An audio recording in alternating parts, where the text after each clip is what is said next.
Well, g'day Max here again, welcome back to the shop. So I've got a little bit of time up my sleeve, namely only today, that I have a little window to do a little bit of work on our Dean Smith and Grace lathe here, as we're sort of waiting for parts for other projects, and it's Sunday today, so I can't pick parts up for them till next week.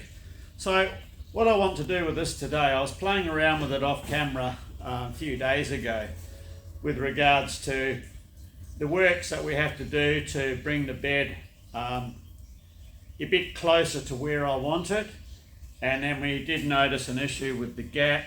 So what we're going to concentrate on first is get the lathe level, and then we can reassess what's going on with the gap. I'll swing you down and show you. So when I indicate the gap in true, as it is in the position that it sits, we're tight up there and we have a gap here. Now I've got a piece of 10 thou shim in this gap here, just to see where we're at, you know. So it's all tightened down and trued up, but we can't have this gap here. So I think what I'm going to have to do is machine the front face of this gap, sit it in a milling machine with the same offset to create the same sort of setup as it would have with the shim in it, and square it up. So, but I don't want to do that until I've got the bed leveled. So we're going to get it on its feet and shimmed up level first, and then I can reassess and recheck that. Not that I'm really expecting anything to change, as the bed on this, it's a pretty substantial casting, so, but we need to do it anyway. So some time ago I cut these steel plates out. I'm not sure if I got a shot of that or not. If I have, I'll stick it in now.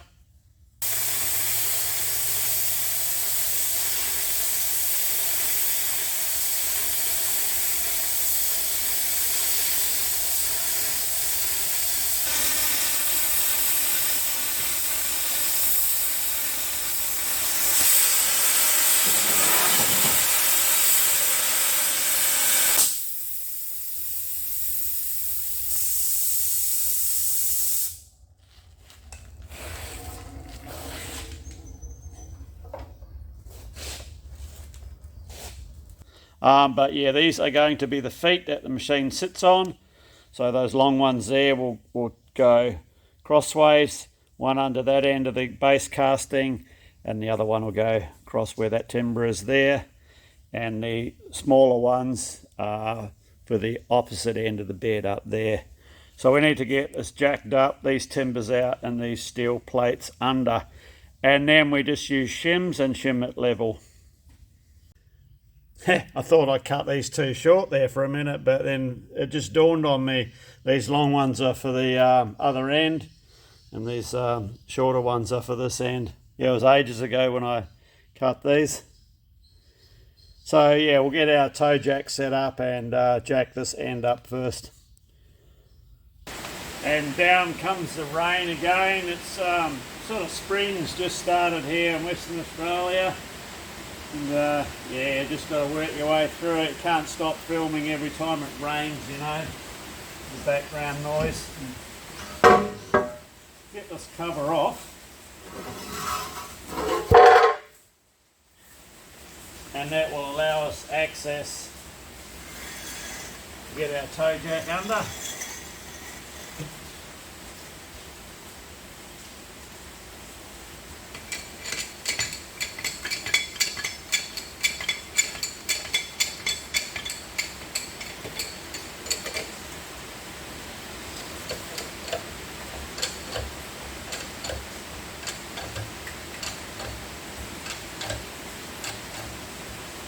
Bit on that one, and I've got one around the back as well. Take a bit of weight on this one as well. These are 8-ton toe jacks.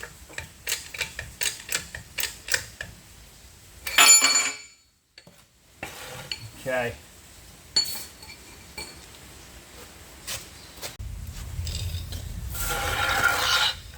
We don't need that.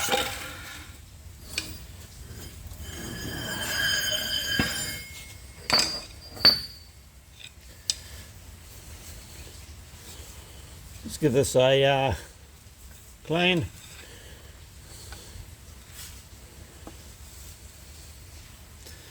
I'll show you how to do this. Like, we're pretty safe now because I've still got timbers under the other end of the headstock. So I'll show you what not to do because I can do it here now. When I'm cleaning with the rag underneath, don't have your fingers underneath the screwdriver, because if this drops down, it's going to trap you. Just hold the top of the screwdriver like that. So if it comes down, it's gonna, you're not got your fingers underneath it. Okay, that one goes out.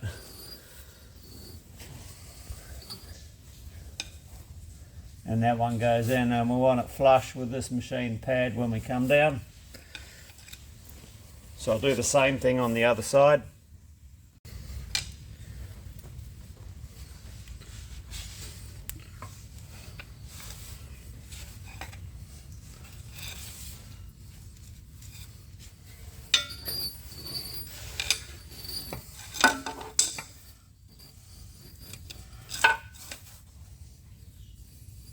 Once again, flush with the machine pad. Okay. While we're over this side here,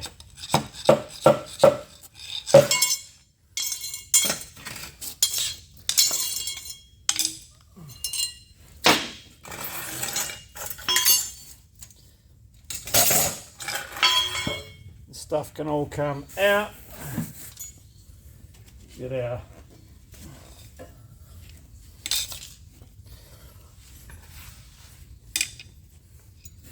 gonna wipe out any chips. Okay, I'll go and get my other plate. And that'll just sit under there the same, flush with the casting. So we can let this jack down halfway till we close up that gap 50%.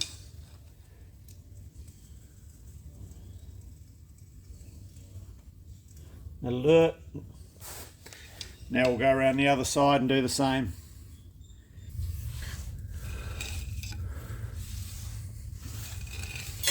Just clean under that one.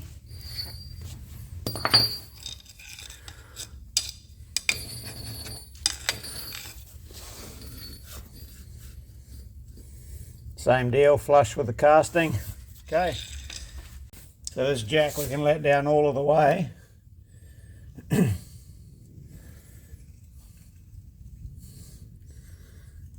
Well, we can't because, hang on, I just got to do a modification on these toe jacks because when he comes down it jams up. I'll show you when we get it out. I'll just jack this back up again and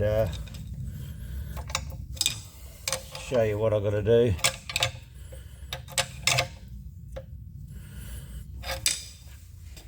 Yeah, I've just got to set a piece of plate just in here, otherwise the toe jack comes down, sits on the casting of the jack. I'll have to modify them one day.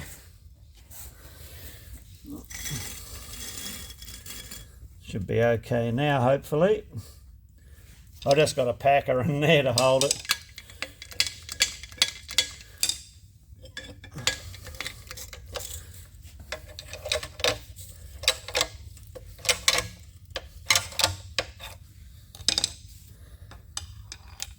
Okay, down we go.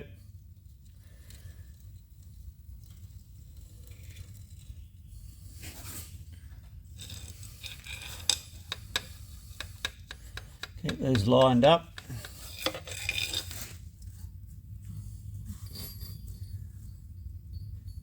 Okay. All the way down. Okay, I'll let the other side down the same. Okay, this toe jack's going to want to do the same thing, so just going to have to jack it up here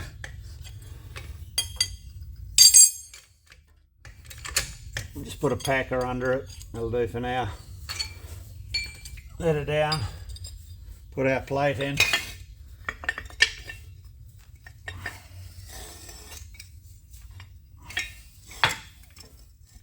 Good to go.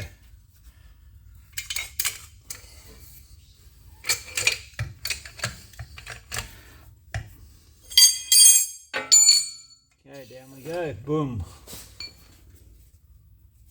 Okay.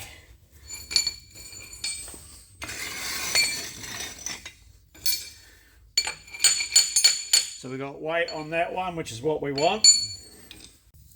The other front rear headstock one, nothing on that one. We've got a big gap there. That's fine. What we want. Front end headstock one, got weight on. Big gap on the other one. I'd say we've got these two big gaps on these other headstock ones because the rear of the machine is still too high. So we'll head down there now. Yeah, so our packers are quite high at the moment down the tailstock end. So yeah, that's why we've got this gap under here on this one. Now because of the tray here, we don't have the height to get underneath and use our toe jacks. So some time ago I made these wedge jacks video on them that I did, yeah. It was a while back, and these were Tom Lipton put out a video making a set of these, so I made a setup as well, knowing they'll be really good for getting under in tight places like this. And yeah, they work really well. Just a it's like a plastic wedge, and as the screw pushes the wedge in, it jacks up. Yeah, they're a really good low profile jacking option. So that's it set up there, and I'll get the other one set up next to this one on the other side, and then we can jack it up off its blocks.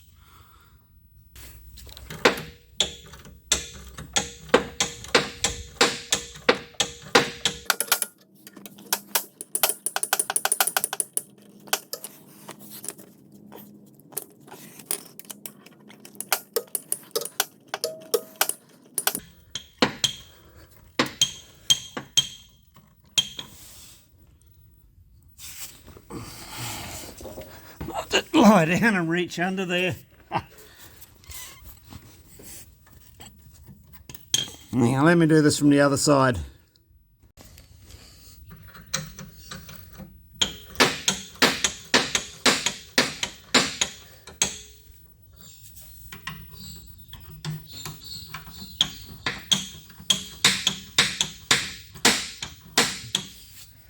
That might be enough to get these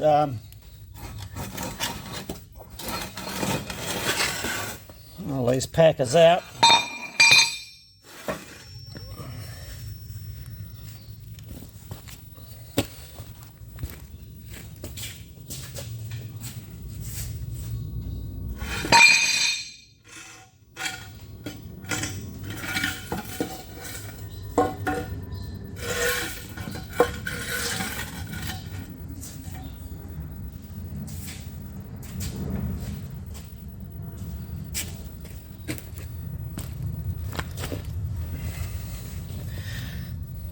Okay, I'm going to have to lower this down in 2 bites now. So onto the wood, because we just removed these packers, otherwise we're going to run out of room here, and gently get it back down. So we've just got some packers under there, and what we have to do is slowly bring our jack down till the machine's resting on those packers, and then we can remove this thick packer from under the jacks and then take the jacks up to full height, take the weight again, and remove those packers there. That's the plan anyway. And slowly take the weight off these.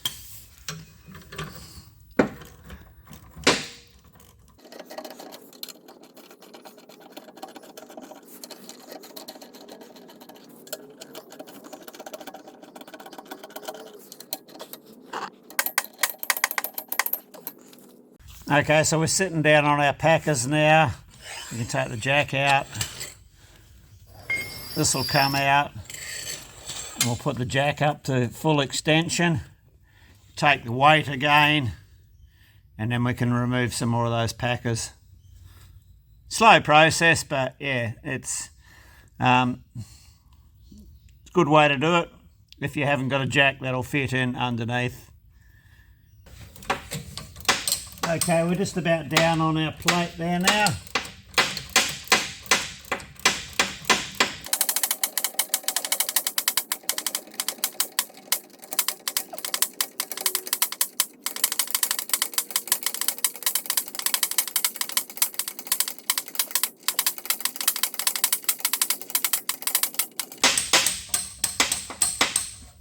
And we're there, sitting on it. So that's a piece 25mm plate. Okay, so what we need to do now is see which ones have got weight on and which ones don't. These two up this end here have to have weight on them.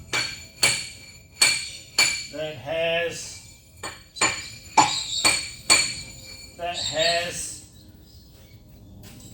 We probably don't want weight on that middle one there. We'll come down here. Okay, so there's weight on all three on these sides. My concrete floor must be pretty bloody flat.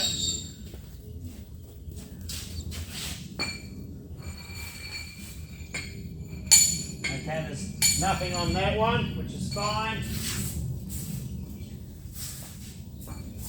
This other mid one, we have weight on, and the other end one, we don't have weight on. Okay.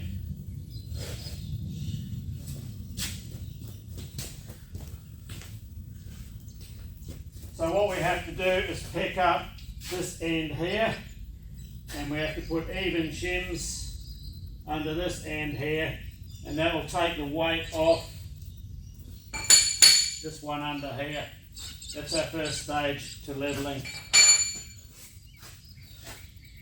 So we're just jacking it up, and we're going to put a 1.6 or 1.5mm, about a 1/60th our shim under either end, up this end, and we need to do that to get the weight off these ones down here. You can't have any weight there.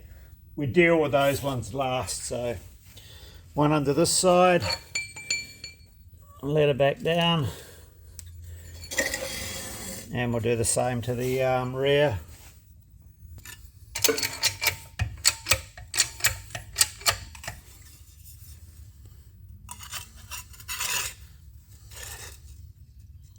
When I levelled up Big Olga at this stage, what I ended up doing was machining the blocks to size as I was going, and that way I don't think I used any shims on that, I can't remember. But this is not going to be the permanent position for this lathe, so we're using shims in this case. Even if it was the permanent position, I don't know, I might use shims, might machine a bit off the blocks, might do a bit of both, you know. Either or, it doesn't really matter. Okay, so hopefully we've got the weight off both of the mid supports. So we've still got weight on that one. And no weight on this one, okay. So I'll just set our level on it and see how we're going. So according to the level, we've got to still come up at that headstock end a fair way. Now we're looking this way.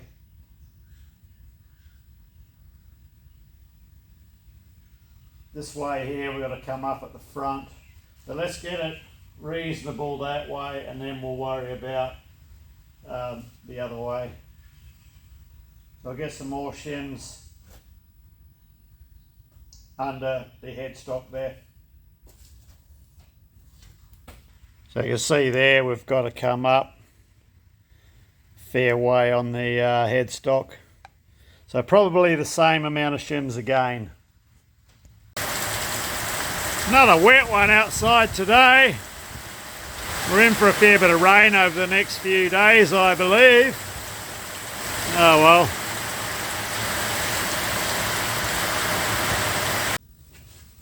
And we just use our bench mounted shears here to cut our shims out.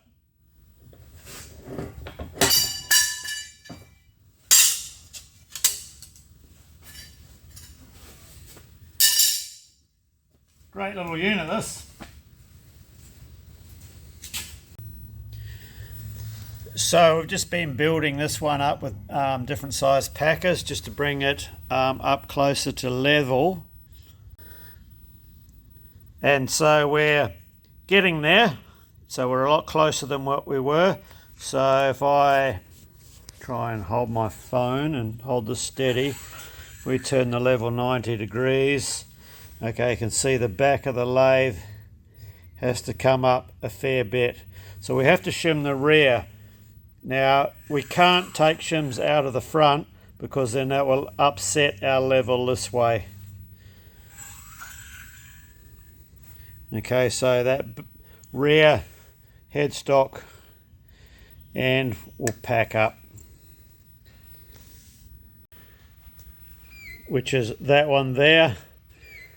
And yeah, we no longer have weight on these mid ones now, which is what we want. So I've just put a 1/10 thou thick shim under that one, and it's brought it up close enough for now with this level. So if we check it back long ways, we can see the back of the lathe, the tailstock end, which is this end here, has to come up, which is good because we have no weight on this packer here, but we do on the other side.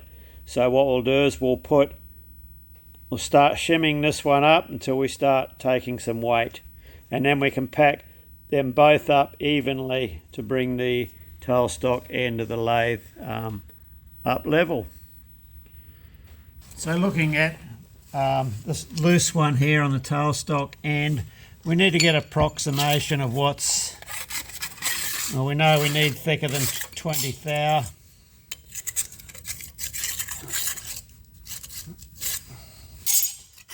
Something like this. 1.5 is actually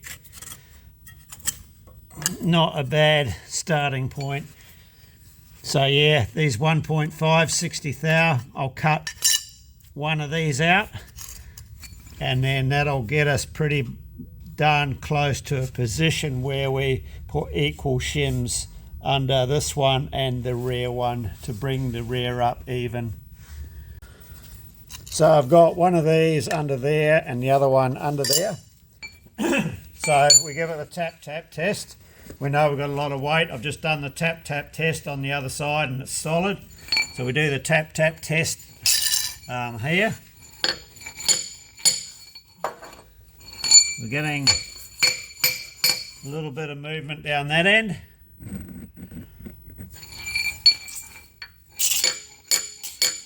Bit less up that end. So we could probably go 5 thou here, maybe 4 thou there. Okay, I probably ended up putting an extra 5 under this front one on top. So I've given it the whack test, and I'm pretty happy where we are, and same with the rear one. So I'll recheck our bed level. So we can see we're one division off, so we have to raise the rear one division. So that's shimming both sides of the tailstock. So we put equal shims under there and under there. So we'll probably go with 10 or 20 thou and just see what difference it makes on the bubble. I'm not sure doing what we've just done has upset anything this way.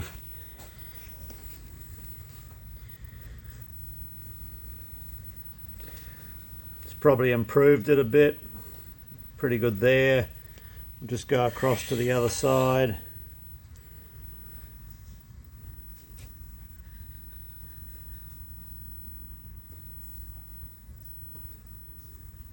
A little bit different, but yeah, not a great deal in it. Okay, yeah, so I might try 10 or 20. I'll have a look, see what I've got, and just jack this rear end up evenly. So I ended up putting 20 thou under the rear there on both sides, and that's brought that up near enough for this level. If I check this the other way, it has sort of thrown it out a bit. So we're a division out, division low at the rear. Just come across to the other side.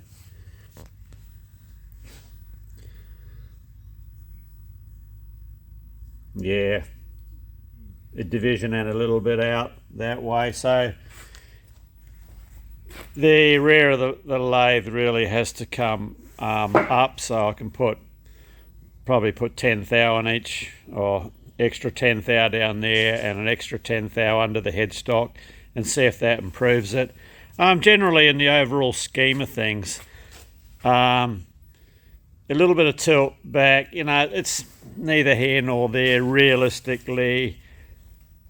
Your level that way is critical, and that's critical for setting up jobs. Sometimes you might have something long in it. You have to use the precision level to set your part level, or you could be setting something up in a faceplate and you're relying on your machine being level to transfer your levels over. But yeah, a little bit of tilt the other way. It's not ideal, but it's it's not really that crucial, I find. One thing while we're talking about leveling is I'm not a fan of trying to put a twist in a bedway or using leveling to take wear out. You can't, because what happens that you'll throw your tailstock right out. If you attempt to say this had a center column in it like the JFMT, and you got wear in the middle there, and you attempt to try and jack up that middle to accommodate for the wear in the slideway, what will happen, your tailstock will be all over the shop. You'll always be chasing your tail. So, all right, let's shim up the rear. Okay, so putting 10 thou under the headstock and the tailstock only on the rear has brought us into a reasonable area there. So that's all good. Okay, so what we need to do now is change out our levels and use our precision level and see how we came out. We probably will have to make some fine adjustments. Once we're happy with it, then we can shim up this one here just till it's got weight on it. So that's the plan. Okay, I've spent several hours going over this lathe bed backwards and forwards with the precision level, just fine tuning what we got with the Starrett 6-inch machinist level. So we've come up with quite a reasonable result. Bear in mind, you've got to remember this is a 90-year-old lathe made in the 1930s. So, ex-railway, local railway workshops with its modified bored-out spindle. So we don't know the history of this at all, what's happened to this machine or what's not happened. So let's go through the results that I came up with. What you've got to realise as well is our measurements are affected by the wear that's in the bed as well. So you sort of got to juggle around that. So just with the level sitting on the bed as is, we're solid 2 divisions low at the front here. So I'll put this 1/1000th of an inch piece of cigarette paper underneath it, and that may compensate for like 1/1000th of an inch wear. So yeah, with our 1 thou universal shim, you can see we're under a division out, so it could be 1.5 thou, 1.25 thou wear just here. But you know, remember you're going to have a little bit of wear on the other slideway as well, so that's not too bad there. So we compare that with the rest of the readings. So if we bring our level midway down the bed, you know, that's pretty, it's fractionally low at the front, but that's nothing. So it's pretty good there. So if we bring our level up to the tailstock end, and that's showing 2 divisions low at the front. So let's put our 1 thou universal shim under it, just under one end. And we come up with the same reading we got at the headstock. So that's pretty darn good. If anything, that could indicate a slight curve in it that way, being how we're low at the front there, we're low at the front there. You know, we're thinking it could have been wear there to make it low at the front, but if we're getting the same result there and there, and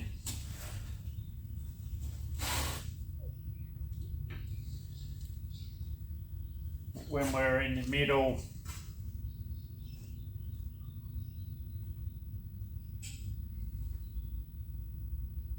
yeah, slightly higher here, you know, but it's all, you know, it's within 1 thou, 1.25 thou, which is pretty darn good. So if we spin our level around, if we go this way, we should be able to pick up any curvature. Maybe. We'll let that settle and we'll have a look.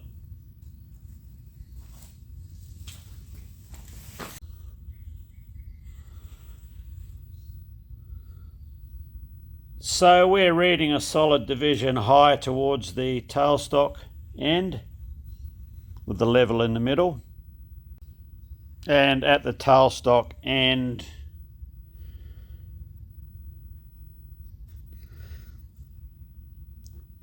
probably about half a division high towards the headstock end. And at the headstock end, 2 divisions high towards the tailstock. So like when we did that crossways measurement, if I put our universal shim under this end, it should bring it closer. Let's have a look. So with our shim there, coming up pretty spot on.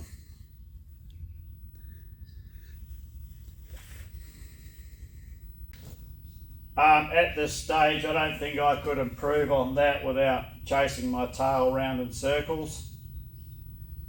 So whether that changes now that everything's sitting in a level state is, well, we'll wait and see. Probably won't. So as far as the rest of the work we're going to do on it now, we are in a level enough state to proceed with that. And that is to recheck the alignment of this gap and confirm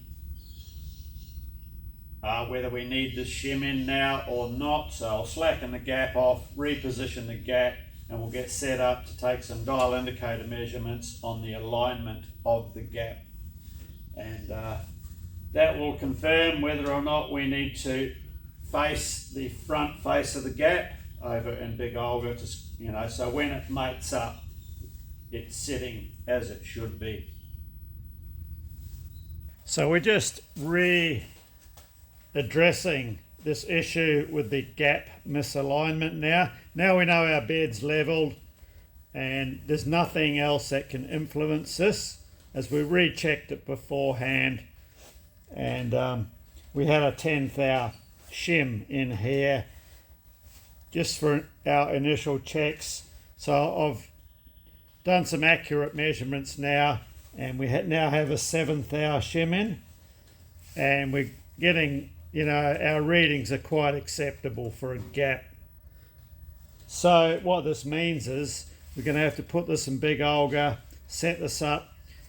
So we zero our indicator where the edge of the shim is right here, and out here we have an increase in 7th hour. Then we'll take a cut across, put it back in, and fingers crossed we're going to be quite close. So I'll zoom you in, I'll show you the readings that I've got at the moment. So we'll just run this indicator backwards and forwards a couple of times, mounted on our sled. It is a 50 millionth indicator, but if you ignore the little divisions, it's a 10,000th indicator.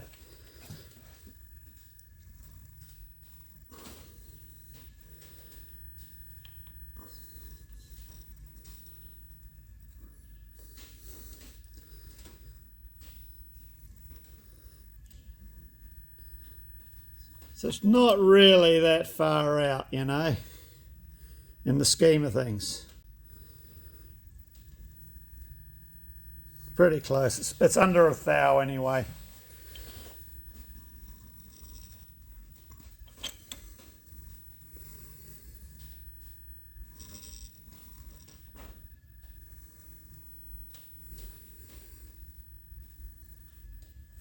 Okay, so we'll have a look at the outer indicator. So our indicator is running on the outside bed rail.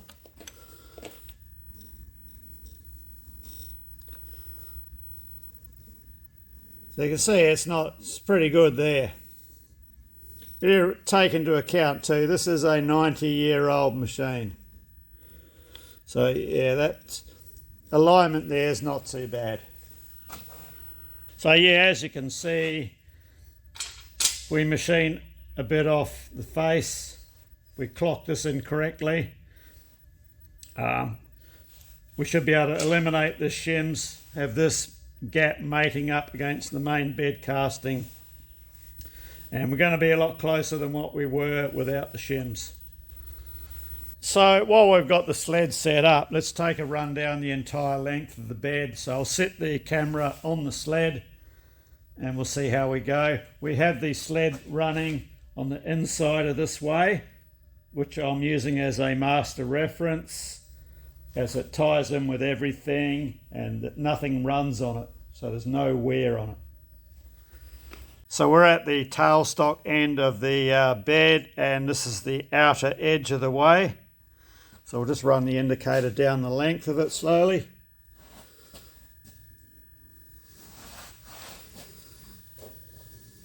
So a quarter of the way. Halfway.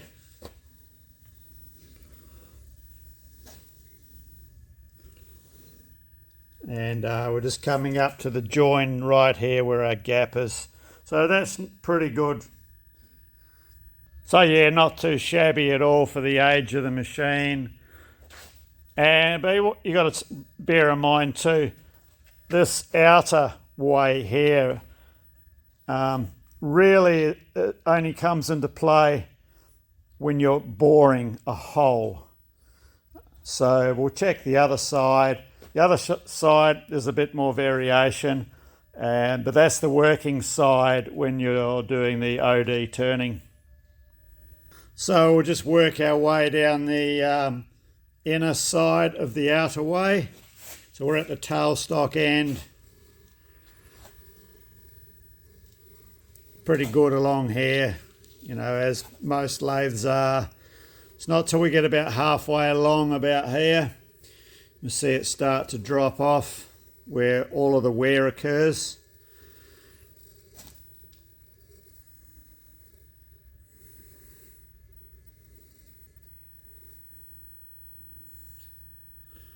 And we're coming up to where our gap joins on there, so not too bad.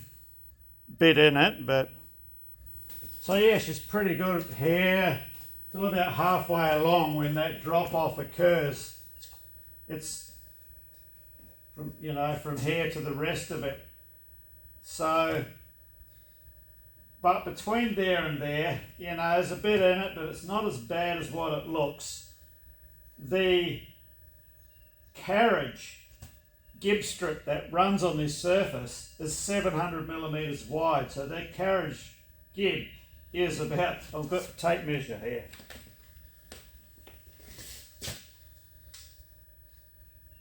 It's that long. I'll get the gib, it's right here. So you can see that covers a fair distance. It's nice and wide. So what I plan to do is I'll just try and scrape the worst of it out. It's only 2 thou, and it's only for half of it, and might be about half a thou up here.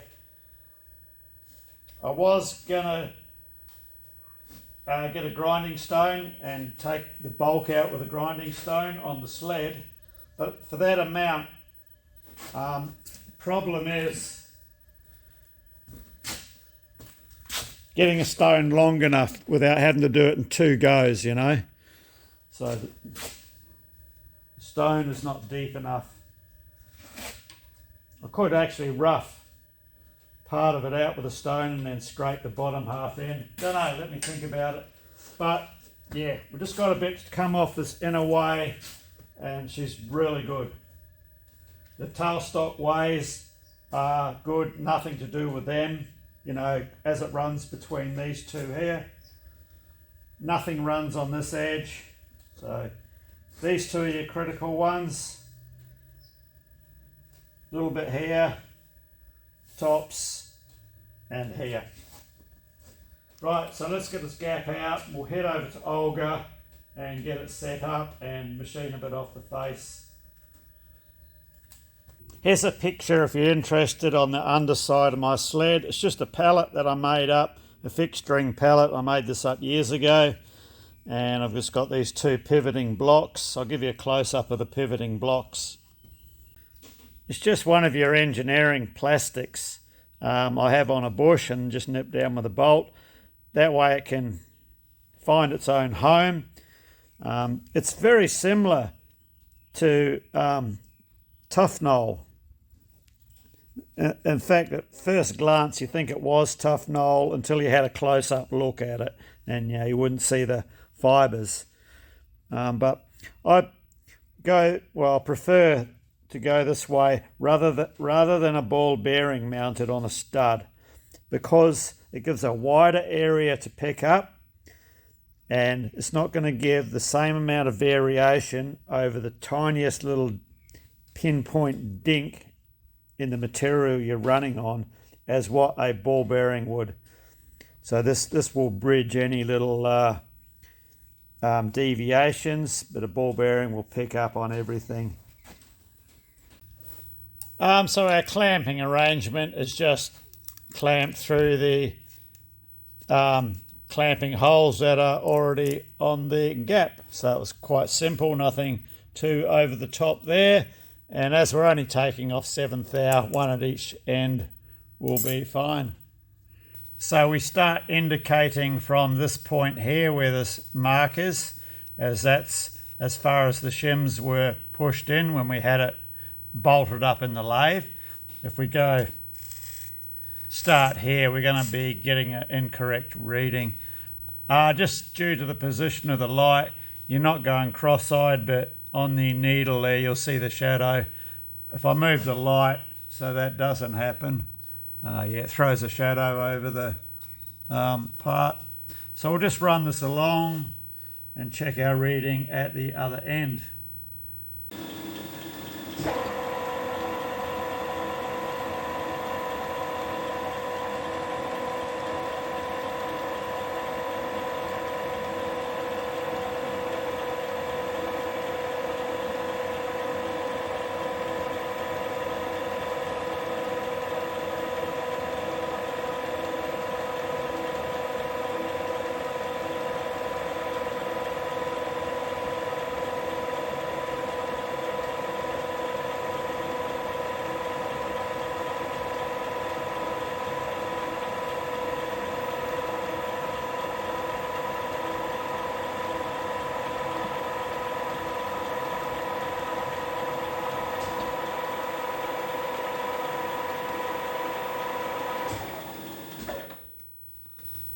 And we've come around 7/1000 of an inch from this zero. So we are set up where we need to be. So let's take a very slight cut.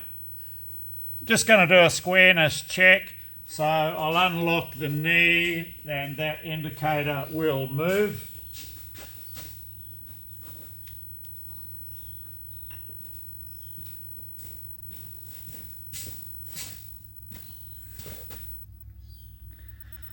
A bit over 1.5 thou. Yeah, that's just droop. Brewer's droop. So I'll bring the table up now.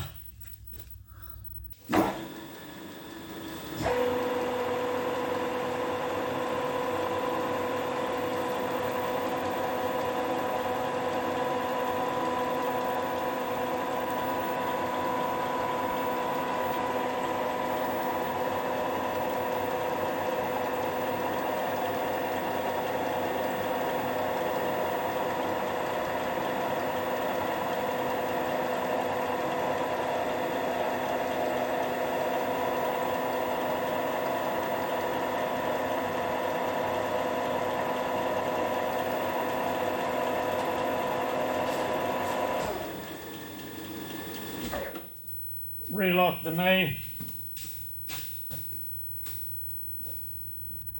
5 thou difference. What's going on there? Well, that's interesting. This face isn't square to the base either, as we've just shown by the indicator reading, and I can feel it with my square here as well. And I've got 2 of these squares, so I've used both of them just in case one was out. And I've checked the base, the front here. I cannot get a 1.5 thou feeler gauge in there, so she's down flat there. Let me just get an indicator. I might just run an indicator across the top here, and that will absolutely confirm everything. Okay, let's run our indicator lengthwise across our gap.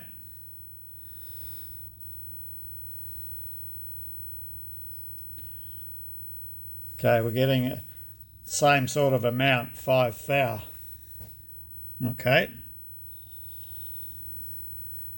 So what that means, we have to shim this little bit, or this end of our gap up until this indicates in dead level. So there's 2 other checks. If we go back and put the indicator on the area of the lathe bed where this bolts to, we should find it running, 3 or 4 thou, maybe 4 thou of taper. So we'll go and do that, and I'm tempted to then put this back, take it out of the machine here, put it back in the lathe and re-verify this flatness in relation to the rest of the lathe bed. I'm pretty sure I've checked it and I'm pretty sure it was right, but I just want to double check that. So let's head back to the lathe. So we're just going to sweep the bottom area where the gap bolts down onto. Be a bit of a bumpy measurement, but that's what we have to do.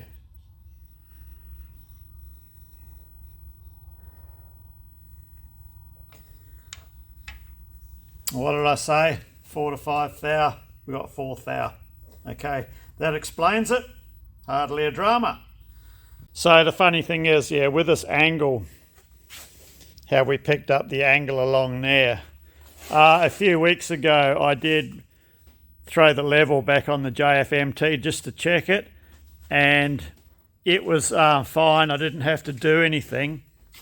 Now, when I initially leveled this, back when we first got the machine up and running, what I was finding was the gap on this one was high over in that corner there.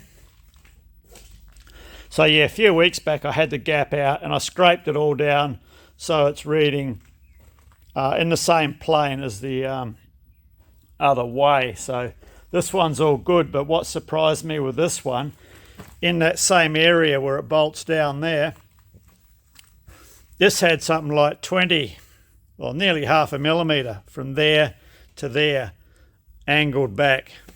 So it's like it's been done on purpose. But yeah, just one of those quirky things. Okay, we seem to be in a pretty good position now. So we have our 7th hour discrepancy from one end to the other, and we've levelled out. We're getting a 0, 0 reading up and down now, but I did have to put these shims in, so we're in a good spot. Gap seats and lathe beds are a bit of a mystery to themselves. They can be all over the place. Never ever assume they are true to the rest of the machine bed, as it's more often than not I've found not the case. This one was not actually that bad. I think it was a 4th hour discrepancy. As we said with the JFMT, it was like 20th hour, half a millimetre discrepancy when I had to scrape that one in. So we can't get readings off the top because everything's on a different angle. So all we can do, because we are taking off this face, we need to be true in a vertical axis to this face.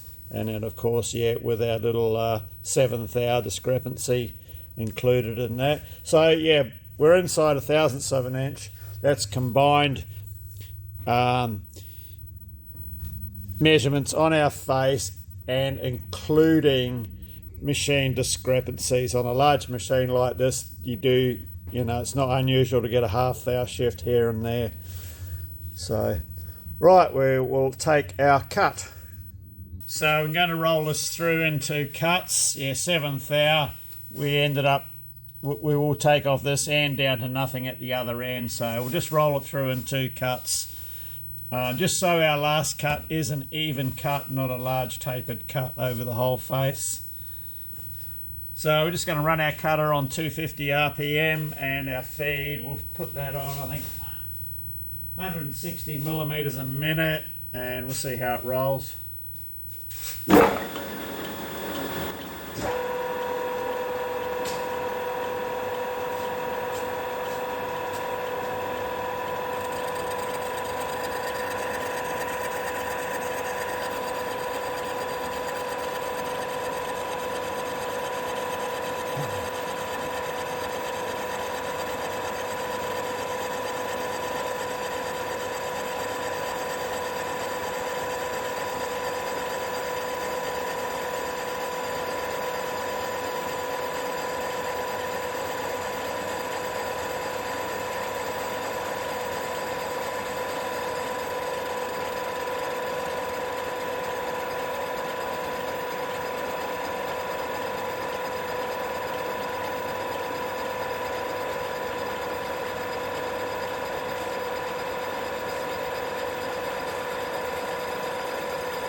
Yeah, it's faded out there okay.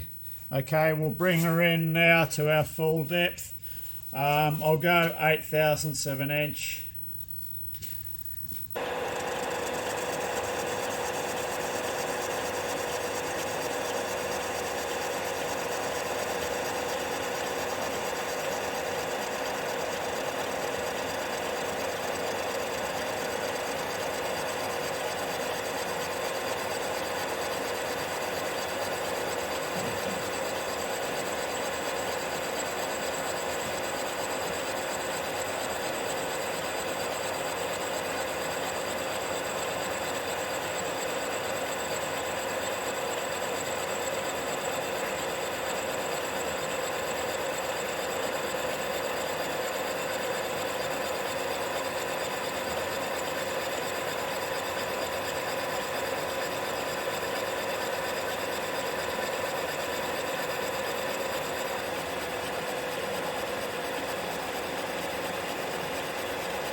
Beautiful.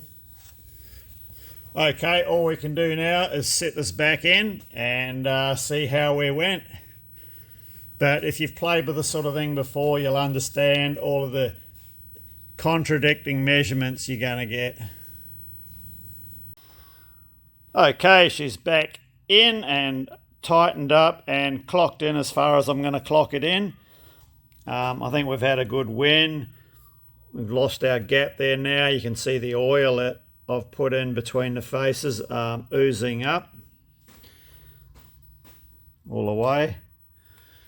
So let's have a look at our indicator reading.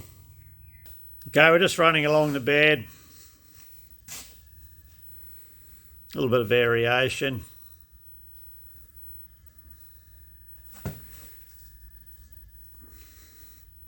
Coming off the gap now.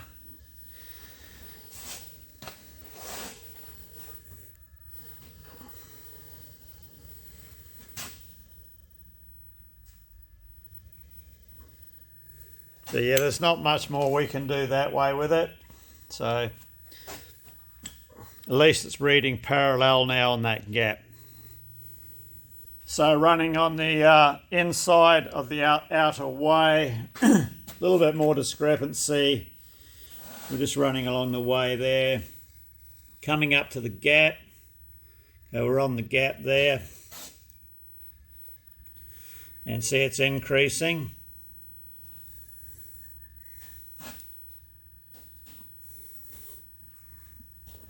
So being such fine resolution indicators on the setup that we are using here, especially with it extended out like that, you've got to take several readings and sort of to get an average until you start getting a steady reading in it. But main thing is we are parallel here. We have no gap here. Everything is good. So if there's the increase there, we can deal with that by just easing this back with a scraper. We can scrape that back if it's going to be an issue. So all good there. We don't have to worry about what's going on here because the tailstock never ever will reach this far up. So that's redundant. No.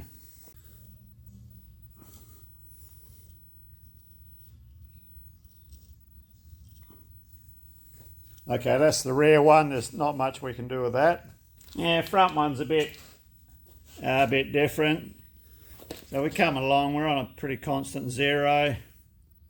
We immediately drop off 3/1000ths of an inch. Halfway along we come back to 0. And then at the end we have a 1/1000 increase. So that rise can be scraped level. There's not much we can do about the fall here. Well, you could, but it's an immense amount of mucking around. The way you'd have to do it, you'd have to muck around, slacken off this screw here, bring that up, tighten this one up, and induce a flex into the gap, which I don't want to do that. I've just plonked this in and done the bolts up and tapped it true in and out that way, and that's the way I want it. You want to be able to just put it in and tap it true transversely and not mess around with the things, you know. So if we find any issues once we put the carriage on, then we'll just scrape the high spots off it and let it go at that. I think it's going to be the best outcome. Okay, I think we'll leave this one here. I'm very happy with the result. Managing to just be able to plonk the gap on without messing around, pull it up, no gaps, and have this outside face true to the rest of the bed. I couldn't really ask for any more than that because due to the age of the machine. Okay, any discrepancies that we have on the top, anything high, we're just going to scrape level. Anything low, well, it is what it is. So we do, however, have to do a bit of scraping on the inner way. So I think we'll probably tackle that next time, and then that'll be the bed sorted as far as we need to sort it. So anyway, cheers, thanks for watching, and yeah, hopefully see you in the next episode of the DSG repairs. I'm really hoping this lathe comes up well because it's got way less wear in it than a couple of spots on the JFMT there. So, okay, cheers.